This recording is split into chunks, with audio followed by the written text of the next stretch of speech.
Hello investors, कैसे हो आप सब? होप्स आप सब बढ़िया ही हो। आज हम एक ऐसी कंपनी के बारे में डिस्कस करने जा रहे हैं जो मल्टीपल कंपनीज़ को सर्विस प्रोवाइड करती है। वो आपको मैं डिटेल में समझाता हूँ। पहले हम देखते हैं कंपनी का नाम क्या है। सब कुछ कंपनी का नाम है सेंसर टेक्नोलॉजी लिमिटेड। ये कंपनी के बारे में हम देखते हैं, फिर आईपीओ के बारे में देखते हैं। अगर कंपनी की बात करें तो इनकॉर्पोरेटेड 1993 में। ये मल्टीपल बिजनेस में आपको हेल्प करती है, जैसे कि आपको ये पेमेंट सॉल्यूशंस भी प्रोवाइड करती है, कम्युनिकेशन से फुलफिलमेंट सॉल्यूशंस भी प्रोवाइड करती है एंड आईओटी सॉल्यूशंस भी प्रोवाइड करती है। अब जैसे कि पेमेंट सॉल्यूशन मतलब कैसा होता है, debit card, credit card, prepaid and transaction का कार्ड जो होता है उसमें आपको ये हेल्प आउट करती है। कम्युनिकेशन एंड फुलफिलमेंट मतलब कैसा होता है, जैसे कि यहाँ पे आप कह सकते हैं कि आपको इंश्योरेंस कंपनी से कनेक्ट करने में हेल्प करती है, बैंकिंग्स में कनेक्ट करने के लिए हेल्प करती है, आपको लोन्स रिक्वायर्ड होते हैं वगैरह वगैरह, काफ़ी चीज़ें रिक्वायर्ड होती है, वो सब चीज़ों में हेल्प करती है। अकाउंट का स्टेटमेंट वगैरह सब चीज़ों में ये हेल्प आउट करती है। और आईओटी सॉल्यूशंस मतलब कैसा होता है, आईओटी सॉल्यूशंस के हिसाब से ये सप्लाई चेन मतलब आपको बिजनेसेस में सप्लाई चेन बनाने में हेल्प करती है, प्रोडक्ट के आपको ऑथेंटिकेटी करने में हेल्प आउट करती है और डेटा को यूज़ और मैनेज करने में हेल्प आउट करती है, रिटेलर्स, मैन्युफैक्चरर्स और लॉजिस्टिक्स से। ये सब मतलब मल्टीपल बिजनेस में इनका सर्विस प्रोवाइड होता है। ये आपको और जो रियल एंड सेलर है, जैसे कि फॉर एग्जांपल आपको कोई सर्विस रिक्वायर्ड है, ओके, जैसे कि आपको कोई सर्विस रिक्वायर्ड है जैसे कि बैंकिंग के रिलेटेड, फिर आपको और बैंक को कनेक्ट कराती है ये कंपनी, ओके। अगर इनके पास बात की जाए तो टोटल एम्प्लॉयज़ 862 है, परमानेंट एम्प्लॉय इन 2025 के हिसाब से 30 जून। और कॉम्पिटिटिव स्ट्रेंथ की बात की जाए तो इनका बहुत अच्छा लीडरशिप पोजीशन है इनकी इंडस्ट्री में, काफ़ी अच्छा इनके कस्टमर बेस है, काफ़ी अच्छा इनका पोर्टफोलियो मैनेज है, मतलब काफ़ी बिजनेस सर्विस प्रोवाइड करते हैं तो काफ़ी अच्छा पोर्टफोलियोज़ है और काफ़ी अच्छा इनका इंडिया में अवेलेबिलिटी है। और इनके जो एम्प्लॉयज़ है, इनके जितने भी टीम्स है, काफ़ी मैनेज्ड है और काफ़ी एक्सपीरियंस है सीनियर्स, ओके। बाकी अगर आईपीओ की बात की तो स्टार्ट होगा 23 को सितंबर में और एंड होगा 25 सितंबर को। 10 रुपीज़ पर शेयर का फेस वैल्यू है, 402 to 423 इसका प्राइस बैंड है और 1 लॉट में 35 शेयर्स मिलेंगे। और इसका इशू साइज है टोटल 1, ओके, हाँ, इसका मैं वो देख रहा था, सॉरी। और टोटल इशू साइज इसका 813 करोड़ का है, फ्रेश इशू 480 करोड़ का है और ऑफर फॉर सेल 333 करोड़ का है। एम्प्लॉय डिस्काउंट 40 रुपीज़ पर शेयर का है, लिस्टिंग बीएससी एनएससी में होने वाला है। अलॉटमेंट आपको देखने के लिए मिल जाएगा 26 सितंबर को। अलॉटमेंट मिला है तो आपको 29 को आपके डीमैट में क्रेडिट हो जाएंगे शेयर्स का। अगर अलॉटमेंट नहीं मिला है तो 29 को आपका अमाउंट अनलॉक हो जाएगा। आपका लिस्टिंग आपको देखने के लिए मिल जाएगा इसका शेयर्स का, वो है 30 सितंबर को। एंड आपको ये इसका अगर रिजर्वेशन की बात की जाए तो क्यूआईबीएस के लिए 50% है, रिटेलर्स के लिए 35% है एंड एचएनएस के लिए 10% है, ओके। एचएनएस के लिए 10% के आसपास है, 15% है, सॉरी, 10% नहीं 15% के आसपास है, ओके। और अगर देखा जाए तो प्री इशू में 93% इनके प्रमोटर्स के पास है, आफ्टर इशू इन्होंने मेंशन किया नहीं है। मतलब रिजर्वेशन आपको वापस रिपीट करता है, 50% फॉर क्यूआईबीएस के लिए, रिटेल्स के लिए 35%, एचएनएस के लिए 15% है, ओके। और अगर फाइनेंशियल्स की बात की जाए तो इनका एसेट्स काफ़ी अच्छा इंक्रीज़ होते हुए दिख रहा है, अच्छे से मैनेज है, मतलब एवरेजली अच्छे से इंक्रीज़ हो रहा है तो ठीक है।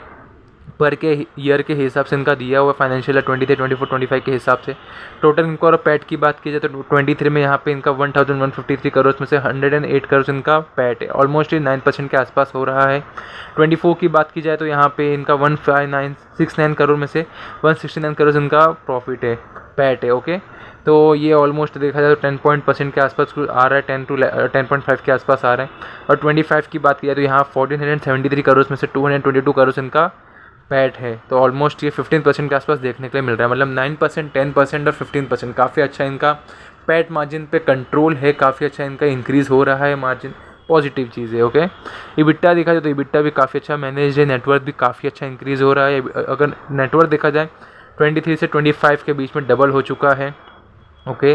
रिजर्व एंड सरप्लस भी काफ़ी अच्छा मैनेज्ड है। टोटल बोरोविंग्स देखा जाए तो ये ज़्यादा ना इंक्रीज़ हो रहा है, ज़्यादा डिक्रीज़ हो रहा है, ये एवरेजली थोड़ा इंक्रीज़ होता है हमें दिख रहा है, बट मैनेज्ड है थोड़ा बहुत। बाकी थोड़ा आगे भी देख लेते, कंपनी का पैसा यूज़ होने वाला है for repayment and pre payment 300 crore. बाकी कुछ इनको अमाउंट रिक्वायर्ड है 197 करोड़ वो, और बाकी जनरल कॉर्पोरेट पर्पस में जाने वाला है। रिटर्न ऑन इक्विटी 34% है, आरओसी इनका रिटर्न ऑन कैपिटल एम्प्लॉयड 31% के आसपास है। डेट टू इक्विटी 0.37 का है, गुड। रिटर्न ऑन नेटवर्क 33% के आसपास है। पैट मार्जिन 15% के आसपास, जो आपको मैंने बताया कि करंटली 15% के आसपास चल रहा है। EBITDA मार्जिन 25% के आसपास है। प्राइस टू बुक वैल्यू 13 का है। प्राइस टू बुक वैल्यू थोड़ा हमें प्रीमियम सेट देखने के लिए मिल रहा है, पॉजिटिव चीज़ है। इनका पैट मार्जिन और नेगेटिव चीज़ बन गया इनका price to book value. Earning पर शेयर और पी देखा जाए तो ठीक है, मतलब मेजरली तो यहाँ पे इनका प्राइस टू बुक वैल्यू के हिसाब से थोड़ा ओवर वैल्यूड लग रहा है। एक बार हम इनके ग्रे मार्केट प्रीमियम भी देख लेते हैं हाथों हाथ। देखिए ओके, इनका 26% के आसपास ग्रे मार्केट प्रीमियम चल रहा है। ओके, बाकी देखा जाए तो कंपनी में पॉजिटिविटी काफ़ी अच्छी देखने के लिए मिल रही है, काफ़ी अच्छा इंडस्ट्री है, काफ़ी अच्छा इंक्रीज़ हो रहा है। इनका पैट मार्जिन ऑलमोस्ट नेटवर्थ भी डबल हुआ है, पैट मार्जिन भी अच्छे से इंक्रीज़ हो रहा है। बोरोइंग्स भी थोड़ा मैनेज है, कम नहीं हो रहा है, ज़्यादा भी बहुत नहीं हो रहा है, एवरेजली इंक्रीज़ हो रहा है। डेट टू इक्विटी रेशियो भी ठीक है और कंपनी अच्छे से इंक्रीज़ हो रही है, काफ़ी डोमेन्स में हेल्प आउट करती, सर्विस प्रोवाइड करती, काफ़ी पॉजिटिव चीज़ें। बस थोड़ा नेगेटिव यहाँ पे यही लग रहा है, प्राइस टू बुक वैल्यू है, बोरोइंग्स कम नहीं हो रहे बट इंक्रीज़ भी थोड़ा बहुत हो रहा है। ये दो नेगेटिव चीज़ें, बाकी ठीक ठाक है कंपनी। और यहाँ पे इन्होंने तो 300 करोड़ मतलब अपना 300 करोड़ तो यहाँ पे बोरोइंग्स में ही जाने वाला है, तो ये तो बहुत ही अच्छी चीज़ है, पॉजिटिव चीज़ है। इसी वजह से शायद इनका ग्रे मार्केट में काफ़ी अच्छा इंक्रीज़ होते हुए दिख रहा है। और मुझे लगता है कि इन फ्यूचर जैसे कि इनका IPO चालू हो जाएगा अप्लाई करना, तो और भी इंक्रीज़ हो सकता है और मेरे को पॉजिटिव तो लग रहा है कंपनी। ओके, बाकी अगर मेरा यहाँ पे व्यू देखा जाए तो मेरा व्यू देखिए कैसा है। ये इंडस्ट्री को तो मैं इतना जानता हूँ नहीं, ये इंडस्ट्री से मैं इतना रिलेट करता नहीं हूँ। ऑफकोर्स मैं इसमें ज़रा और स्टडी करने वाला हूँ। बाकी इनके फाइनेंशियल्स के हिसाब से तो मैं अट्रैक्ट हो रहा हूँ इनके तरफ, और मैं अप्लाई ज़रूर करूँगा मल्टीपल अकाउंट से, फैमिली के अकाउंट से अप्लाई करूँगा। और मैं वेट करूँगा कि एक बार अलॉटमेंट अगर मेरे को मिलता है तो ऑलमोस्ट मैं 70% अपना कट कर दूंगा, 30% में होल्ड करने वाला हूँ। और इन फ्यूचर अगर मेरे को लगता है कि और इन्वेस्ट करना चाहिए तो इन्वेस्ट करूँगा, बाकी नहीं तो 30% होल्ड ऑन करके छोड़ दूंगा। मैं छोटे छोटे अमाउंट्स को भी हम रखेंगे तो इन फ्यूचर काफ़ी अच्छा वो रिटर्न्स कर सकते हैं। इसलिए मैं बिलीव करता हूँ छोटी क्वांटिटी होल्ड करो बट लॉन्गर टाइम के लिए होल्ड करो, और कंपनी के फंडामेंटल्स और फाइनेंशियल स्ट्रॉन्ग है। अगर फाइनेंशियल और आगे स्ट्रॉन्ग होता है, पैट मार्जिन और इंक्रीज़ होता है, बोरोइंग्स तो कम ही हो रहा है, तो मैं और इंक्रीज़ कर सकता हूँ एवरेज करके। बट ज़्यादा इंटरेस्ट मेरा इस कंपनी में भी इतना है नहीं क्योंकि मैं इंडस्ट्री को जानता नहीं। बट ऑफकोर्स मैं स्टडी करके ट्राई करूँगा कि इसको एक बार इंटरेस्ट ले और मैं ट्राई करूँगा इसके लिए। ओके, बाकी ये रिस्की इन्वेस्टमेंट हो सकता है, यहाँ पे लॉस फेस करना ही पड़ सकता है, इसलिए आप भी इन्वेस्ट करने से पहले खुद एनालिसिस कीजिए, खुद अपने फाइनेंशियल कंसल्टेंट से एडवाइस लीजिए, क्योंकि चैनल कोई सेबी रजिस्टर्ड नहीं है, कोई रजिस्टर्ड बोर्ड नहीं से रजिस्टर्ड है चैनल, और ये हम सिर्फ एजुकेशन पर्पज़ के लिए प्रोवाइड करिए, कोई टिप सजेशन नहीं है। रिस्की इन्वेस्टमेंट भी हो सकता है, तो कोई भी पैसा लगाने से पहले आप ये समझ लीजिए क्योंकि ये टोटली रिस्की है, आप खुद के हिसाब से रिस्क लीजिए, आपको जितना रिस्क करना रिस्क लीजिए, बाकी अपने हिसाब से डिसीजन बनाइए। और डेट से वीडियो पसंद है तो वीडियो को लाइक कीजिए, चैनल को सब्सक्राइब कीजिए फॉर द सिमिलर कंटेंट।